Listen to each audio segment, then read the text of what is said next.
Well, hey guys, welcome back to the shop. I'm going to throw up a little quick one here to finish up on those big nines because I didn't really go in depth on a bunch of stuff because I was just kind of aggravated. But these nines, they're 32 inches long, 3/4 inches thick, and they're they create havoc. And even with this big grinder, they create havoc.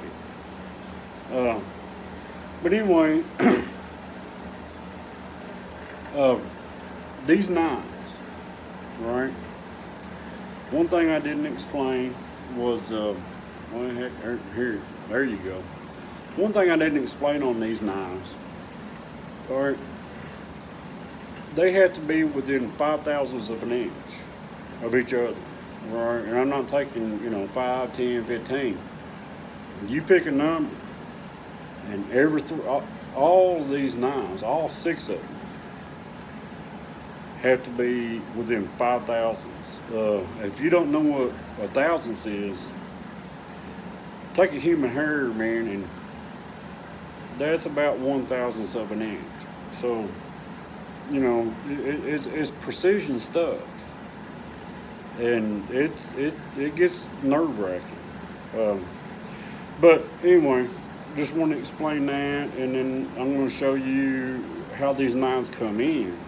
Uh, what this company is they make um, plastic stuff, right? So plastic is a hazardous waste, whether you believe it or not. It is. So all these companies that make stuff out of plastic, they have to reclaim all their waste. They had to regrind it, and that's what these knives do. They just take all the bad parts and all the parts that come out of the forms and the injection molding stuff that they don't use, and they throw them back through this big grinder and chop it back down and then remelt it and keep using it because they're not allowed to have any kind of waste whatsoever. If they do, then they're into problems with the EPA people. But I left that little tidbit of stuff out. These knives, they had to be precision because the bed knives, the ones you seen with the slots in them, where I said you got to have 4 of these. Those don't matter because there's adjustments on that, right? But the big knives on the 35-degree bevel, they all had to be within that 5 thousandths range. If not, then the machine can't do what it needs to do. So that was, part of the issue that they was having before. The other company, man, they'd come in, the stuff wasn't straight.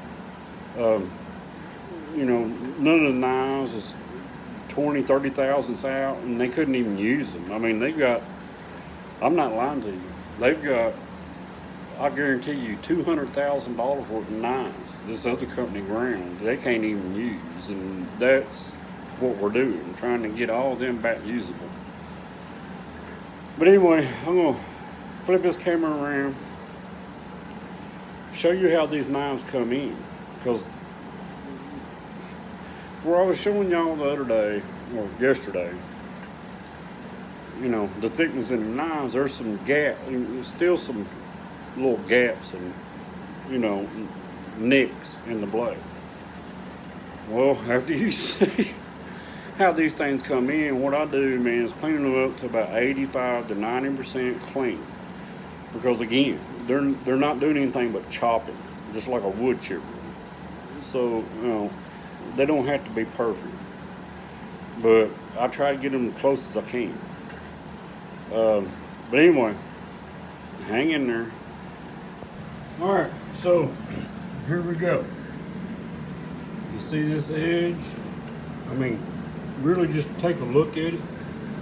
Just gonna run down through here. That's a big one right there. Another big one, another big one. You know, so all I try to do is get all this little stuff out. And then usually by the time I get most of this little stuff out, you know, like this big part right here, it's not gonna come out. Then I'm gonna run right down here. This one's probably not gonna come out, but by the time I knock that off, we're gonna be down pretty close to it. Alright? But anyway, there you go on them knives. I think I got it straightened out. And this is what I'm talking about right here when I say the measure amount. So this is supposed to be 3.180, right? Thickness. And they got them all measured out that way.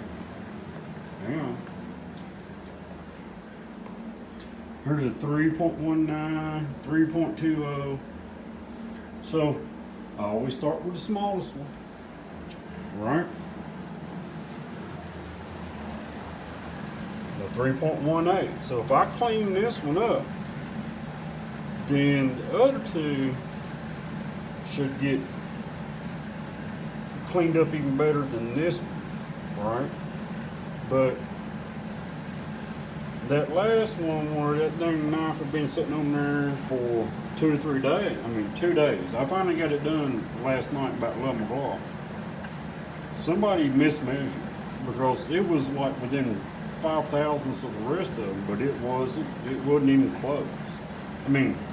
Just like I was showing you on the last one. You see this gap right here? That'll tell you, all right? So we'll go look at these. Here's one right here. Guarantee you this is going to be a regrind about 3 times because there ain't no way in the world. 319, 320. You seen the gap. Smallest one in the bunch. And look at this. That's a 1/4 of an inch. No. This is going to end up being another one of them things where somebody screwed up and then they're going to be fussing because it cost them so much money, but not my fault. Again. Okay, so I think I have explained the big knife thing, you know, but while that's running, I've got, you know, a couple more things I need to do too. So I'm going to start up another grinder while that one's running. That's how I make money. You know, it's anything that can run it by itself. It's nothing uncommon for me to have 8 or 9 grinders running at one time and just run around checking on stuff. But this one right here, man, it's the most finicky. And honestly, it's about the most interesting. So I'm gonna throw a blade on this thing and let y'all check this out, because you know, it's interesting. Hang on. All right. This little grinder right here, it's dirty. I ain't cleaned up out here in about 3 weeks because I've been working on all them cars. But this is called a cold saw grinder, or a high-speed steel grinder. And what it does is it grinds these blades right here, and I think there's like 40 or 50 of these here. But what this little thing is, man, if I can get it to focus. There you go. What this thing is basically a circular hacksaw, right? Most people use those for cutting stainless steel, hardened steel, stuff like that. That's all it is a hacksaw. So I'm gonna stick on them on this grinder right here, and you know, about 30 seconds is all you're going to be interested in because it just does the same thing over and over again. But it's kind of interesting, man. I mean, I could go over all the geometry on this blade, but we're talking, you know, a couple hours explaining the geometry and how this thing does its thing and all that stuff. And I haven't seen enough interest from anybody to go through that kind of in-depth stuff, but I'm kind of hoping that maybe somewhere down the line somebody run across this that's doing the same thing I do and trying to get into this. They might want to learn how to do it. But there you go. I'm fixing to stick one of these on there. I got to stick you in a tripod, and I'm only going to spend 30 seconds on it. But hang on. All right, here we go. It's going to be loud. So, because this thing's noisy as crap. And plus, I got to turn on the dust collection system. So, there's not going to be any talking going on. But here, let's see what happens.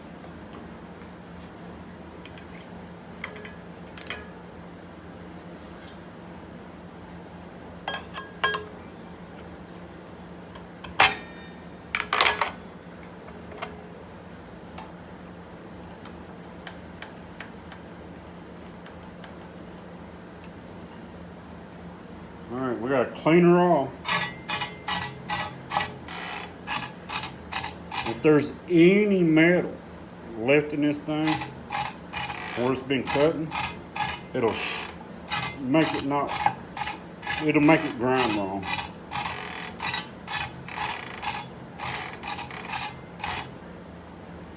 Alright, where are my glasses? Always wear glasses doing this stuff, man, because it's throwing sparks everywhere. All right, here we go.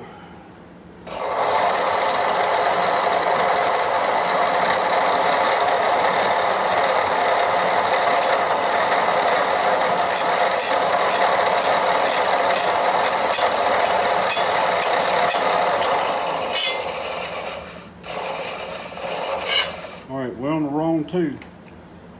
This thing has a high and low of about 3,000s. So you always go in slow.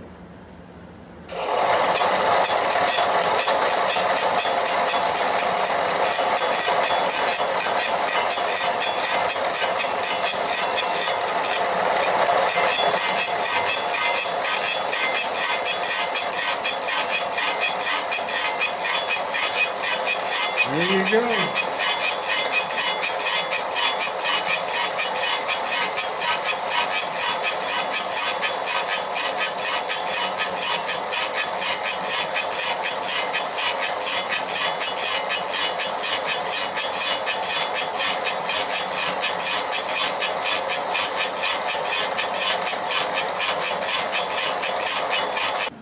So there you go, some more little, you know, tidbit. Like I was saying, man, I do 10 tons of stuff, but I need somebody to tell me they want to see this crap, right?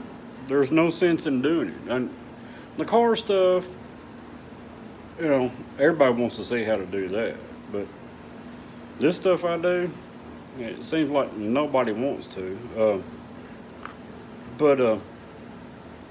You know, sooner or later somebody gonna come across some of these videos, and you know, then hopefully my subscriber count will go up, and you know, I'll start sharing information on this stuff, because I'm getting so old now, man. I'm about done with it, and I don't have no problem, you know, sharing the information of how to do this. Now, 20 years ago, I'd look at you and go, no, you got to figure it out yourself. But anyway, as always, I hope life's treating you right and everything's going your way. I appreciate y'all watching and subscribing. I just received a package yesterday, man. the exhaust is here for that C10. So, you know, I'm not going to throw up any more of these videos because, you know, that's not what the channel's about until somebody tells me otherwise. So I still got to get that Captiva started. I got to go pick up a lawnmower tomorrow because mine bit the dust and my yard's knee high. So I'm not shooting any more of the videos in the shop or anything like that. I mean, it's, you know, it's going to be putting exhaust on that C10 and that kind of thing, and trying to figure out how to get that Captiva started. So at least I'm not paying a tow truck driver $75 to you know, tow the darn thing 2 miles down the road to a shop to a guy that I trust. So anyway, like I said, I appreciate y'all watching. Like, share, subscribe, do whatever. I'm just doing this stuff just, you know, has something to do. You know, if somebody's really interested in this sharpening stuff, hey, I'll get into it hot and heavy and explain the whole thing. The car stuff, that, you know, that's just looking at the C10, seeing what's going on. I get all that stuff. But anyway, y'all take care. Next time y'all see me, well, I lied the other day because I got upset about them knives. But I'll be working on a car or something, not in the shop. Anyway, y'all have a good afternoon or a good morning whenever y'all watch this, and I hope the best for you, and I hope things are going right in your world. I'll see you on the next one.